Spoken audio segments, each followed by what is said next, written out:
আসসালামু আলাইকুম। আবার চলে এসেছি খেলার মাঠে। তো প্রথমেই খাচ্ছি 12 ভাজা, এটাকে বলে। তো কিছু মটর, লঙ্কা এসব দিয়ে তৈরি করে। তো আমরা এখন অনুষ্ঠান দেখছি আর সবই খাচ্ছিলাম এদিক ওদিক। প্রচণ্ড ভিড়ও হয়েছিল আজকে।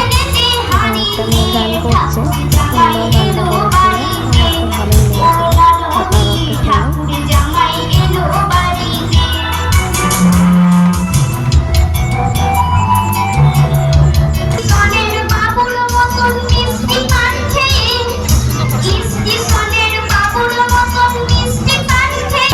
আর এইখানেই ছেলেটি একটা কবিতা শুরু করেছে। তো শুনুন, কবিতাটা নিশ্চয়ই ভালো লাগবে আপনাদের। এখন কেন কাবু বাঁচলে শেষে আমার কথা হিসেব। তারপর ওখান থেকে বাড়ি এলাম, বাড়ি এসে খেলাম চিকেন দিয়ে একটুখানি ভাত।